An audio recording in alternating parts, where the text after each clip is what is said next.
Welcome all of you again. मैं हूं राजेश्वर और आइए इस ट्यूटोरियल में मैं आपका स्वागत करता हूं। कंप्यूटर के महत्वपूर्ण प्रश्नों पर हम लोग डिस्कस करते जा रहे हैं और आज लेक्चर 6 है। लेक्चर 6 में भी हम लोग कुछ अति महत्वपूर्ण प्रश्नों पर बात करेंगे। पहले फर्स्ट क्वेश्चन, कंप्यूटर प्रोसेस का मुख्य लक्ष्य डेटा को खाली स्थान में बदलना है। ऑप्शन दिए गए हैं प्रोफाइल, टेबल, सूचना और ग्राफ। तो कंप्यूटर प्रोसेस का मुख्य लक्ष्य क्या होता है? कंप्यूटर जो है इंस्ट्रक्शंस, देखिए ये कंप्यूटर का सीपीयू है, ठीक है, ये कंप्यूटर का सीपीयू है। सीपीयू यहाँ पर आउटपुट डिवाइस लगे हुए हैं और यहाँ पर इनपुट डिवाइस लगे हुए हैं। इनपुट से हमें सीपीयू तक क्या भेजना होता है? इंस्ट्रक्शंस भेजने होते हैं। इंस्ट्रक्शंस किस रूप में होते हैं? बंच ऑफ डेटा के रूप में, ठीक है, डेटा के समूह के रूप में होते हैं इंस्ट्रक्शंस। यहाँ पर इसका सीपीयू में इसका क्या होगा? प्रोसेसिंग होगा। सीपीयू में क्या होगा? इसका प्रोसेसिंग होगा। प्रोसेसिंग होने के बाद जो प्रोसेस्ड डेटा है, प्रोसेस्ड डेटा ही हमें इंफॉर्मेशन के नाम से जाना जाता है। इंफॉर्मेशन के नाम से ही होता है। इंफॉर्मेशन ही आउटपुट या रिजल्ट के रूप में हमें प्राप्त होता है, राइट। तो प्रोसेस के बाद जो डेटा होता है वो सूचना में बदल जाता है। ये क्वेश्चन है मूल रूप से। अगला प्रश्न है, सबसे आम इनपुट युक्ति क्या है? सबसे आम इनपुट युक्ति क्या है? Keyboard, mouse, microphone, speaker, digital camera, printer, scanner या मॉनिटर। स्कैनर इनपुट है लेकिन मॉनिटर आउटपुट है। डिजिटल कैमरा इनपुट डिवाइस है, प्रिंटर आउटपुट है। माइक्रोफोन्स इनपुट है और प्रिंटर आउटपुट, स्पीकर आउटपुट है, ये भी नहीं होगा। कीबोर्ड और माउस ये दोनों के दोनों क्या हैं? इनपुट डिवाइस हैं। इस नाम से ये ऑप्शन सही होगा। अगला प्रश्न बोल रहा है, पेपर के दोनों तरफ स्वचालित रूप से प्रिंट करने की अनुमति देता है। फ्यूजर, डुप्लेक्सर, टोनर या पेपर स्वैपिंग यूनिट। देखिए डुप्लेक्सर जो होता है ना, वो पेपर के दोनों तरफ प्रिंट करने की अनुमति देता है लेजर प्रिंटरों में। तो इस नाम से इसका सही उत्तर क्या होगा? डुप्लेक्सर होगा। अगला प्रश्न है, माइक्रोसॉफ्ट विंडोज़ है, क्या है? ऑपरेटिंग सिस्टम है, ग्राफिक्स प्रोग्राम है, वर्ड प्रोसेसर है या डेटाबेस प्रोग्राम है? हम सबको पता है भाई माइक्रोसॉफ्ट विंडोज़ क्या है? एक प्रकार का ऑपरेटिंग सिस्टम है। अगला प्रश्न है, ऑपरेटिंग सिस्टम जो GUI बेस्ड यूजर इंटरफेस में शामिल है, हमको पता है ग्राफिक यूजर इंटरफेस में संबंधित क्या है? विंडोज़ आता है, निश्चित रूप से लाइनक्स भी है, सोलेरिस भी है। लेकिन अगर डॉस की बात करें, डिस्क ऑपरेटिंग सिस्टम की, तो ये CUI होता है, यानी graphical user command user interface होगा। और ये सभी क्या हैं? GUI हैं, यानी ग्राफिकल यूजर इंटरफेस है। क्लियर? उपर्युक्त सभी आंसर यहाँ पर सही हो जाएगा। अगला प्रश्न, एक्सेल वर्कबुक का संग्रह है, कलेक्शन है, ऐसे प्रश्न पूछा गया है। चार्ट, वर्कबुक, वर्कशीट, A और C दोनों। हम एक्सेल में जनरली देखते हैं रो इस इन कॉलम में बटा होता है, कुछ इस प्रकार से है ना, रोज एंड कॉलम्स में। इनको हम सेल कहते हैं और इस पूरे एरिया को, वर्क एरिया को हम वर्क शीट कह देते हैं। क्या कहते हैं? वर्क शीट कह देते हैं, ठीक। तो इस नाम से इसका सही उत्तर क्या होगा? वर्कशीट हो जाएगा। अगला प्रश्न है, प्रेजेंटेशन तैयार करने के लिए कौन सा एप्लीकेशन सामान्यतः प्रयोग में लाया जाता है? Photoshop, outlook, express, power point या पेंट? हम सबको पता है प्रेजेंटेशन कोई भी एप्लीकेशन का हम उपयोग करते हैं तो वो पावर पॉइंट सबसे बेस्ट होता है ना। तो पावर पॉइंट का सामान्यतः हम लोग उपयोग में लाते हैं प्रेजेंटेशन के लिए। अगला प्रश्न, राज्यों, देशों या पूरे विश्व में फैला हुआ संचार प्रणाली क्या कहलाता है? मेन, वेन, लेन, उपर्युक्त में से कोई नहीं। मेन का अर्थ होता है मेट्रोपॉलिटन एरिया नेटवर्क, लेन का मतलब होता है लोकल एरिया नेटवर्क और वेन का अर्थ होता है वाइड एरिया नेटवर्क। और ये पूरा विश्वव्यापी फैला होता है, इसी नाम से इसको हम वाइड एरिया नेटवर्क कहते हैं। मेन यानी मेट्रोपॉलिटन एरिया नेटवर्क। देखो लेन एक छोटे स्मॉल एरिया में नेटवर्क कनेक्टिविटी के लिए होता है। इसी लेन को अगर बहुत सारे लेन को आपस में जोड़ दिया जाए बहुत सारे लेन को आपस में जोड़ दिया जाए। देखिएगा इधर थोड़ा सा ध्यान दीजिएगा, समझ में आ जाएगा। एक लेन ये हो गया, एक और लेन, एक और लेन, इन लेन को आपस में कनेक्ट कर दिया जाए, ठीक है। तो ये क्या बन जाएगा फिर, मेट्रोपॉलिटन एरिया नेटवर्क बन जाएगा। समझ में आया। बहुत सारे लेन को आपस में कनेक्ट कर देंगे तो क्या हो जाएगा, मेट्रोपॉलिटन एरिया नेटवर्क। लेकिन बहुत सारे मेन को अगर एक साथ कनेक्ट कर दिया जाए पूरा विश्वव्यापी लेवल पर, ठीक है, तो ये फिर बन जाता है वाइड एरिया नेटवर्क बन जाता है, अर्थात यही बन जाएगा फिर वैन। क्लियर।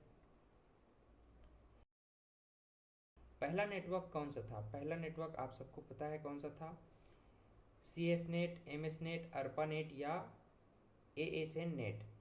तो दो यूनिवर्सिटीज़ को आपस में कनेक्ट करने के लिए अर्पा नेट सबसे पहले नेटवर्क प्रणाली के रूप में प्रयोग में लाया गया था। एक प्रिंटर जिसका उपयोग ग्राफिक्स प्रिंट करने हेतु नहीं किया जा सकता। ग्राफिक्स प्रिंट करने के लिए इंकजेट, थर्मल, डेजीविल या लेजर प्रिंटर। इंकजेट को तो हम उपयोग करते हैं, थर्मल का भी करते हैं, डेजीविल प्रिंटर का नहीं करते क्योंकि ये CPS कैरेक्टर पर सेकंड पर आधारित प्रिंटर है, इस नाम से इसका उपयोग नहीं करते। बाकी सबका ग्राफिक्स प्रिंट करने के लिए उपयोग में लाया जा सकता है। क्लिपबोर्ड के कंटेंट को खाली स्थान करने के लिए Ctrl+V का इस्तेमाल होता है। क्लिपबोर्ड के कंटेंट को खाली स्थान करने के लिए Ctrl+V का उपयोग होता है। अब Ctrl+V का उपयोग आप सबको पता है, इसका मतलब ही क्या होता है, पेस्ट करना, है ना। तो यहाँ पर ऑप्शन देख लीजिए, कट, कॉपी, पेस्ट या अनडू। तो इसका सही उत्तर क्या होगा, पेस्ट होगा। MS एक्सेल वर्कशीट में निम्न कीज का उपयोग कर इंसर्ट फंक्शन डायलॉग बॉक्स खोल सकते हैं। F3, Alt+F3, Shift+F3 या Ctrl+F3। तो इंसर्ट फंक्शन ओपन करने के लिए Shift+F3 का उपयोग हम लोग जनरली करते हैं वर्ड MS एक्सेल में, ठीक। वर्कशीट में किसी प्रकार का इंसर्ट फंक्शन करने के लिए। पावर पॉइंट सॉफ्टवेयर की स्लाइड्स में वांछित टेक्स्ट खोजने के लिए प्रदत्त फाइंड कमांड, कौन सा कमांड, फाइंड कमांड खाली स्थान टैब में उपलब्ध है, फॉर्मेट में, इंसर्ट में, होम में या रिव्यू में। तो फाइंड कमांड जनरली होम वाले मेन्यू में हमको नजर आता है। देखिए, निम्नलिखित में से कौन सा प्रारंभिक विकसित यानी पुराने समय का कंप्यूटर का नाम नहीं है, पूछा गया है। ऑप्शंस हैं मार्क 1, एनियक, यूनिवेक 1 और एडा 1। तो हम देखते हैं कि मार्क 1, एनियक और यूनिवक ये सभी तो पुराने कंप्यूटर्स हैं। लेकिन अगर हम बात करें एडा 1 की, है ना, तो एडा 1 क्या था, प्रथम एक प्रकार से ये लेडी अगास्टा के द्वारा पहली प्रोग्रामिंग भाषा थी, है ना, पहली प्रोग्रामिंग भाषा थी। तो ये ऑप्शन यहाँ पर नहीं होगा। अगले प्रश्न की ओर बढ़ते हैं। निम्नलिखित में से कौन सा वोलाटाइल मेमोरी यानी अस्थिति मेमोरी है, अस्थायी मेमोरी है, वो लिखा हुआ है अस्थायी मेमोरी, वोलाटाइल यानी अस्थायी। तो अस्थायी मेमोरी क्या होता है, अस्थायी मतलब अनस्टेबल, तो रैम को ही हम अस्थायी मेमोरी के नाम से जानते हैं। अगला प्रश्न है यूट्यूब क्या है। यूट्यूब आप सबको पता है एक वीडियो शेयरिंग वेबसाइट है या साइट है। इसको हम वीडियो शेयरिंग साइट के रूप में समझ सकते हैं।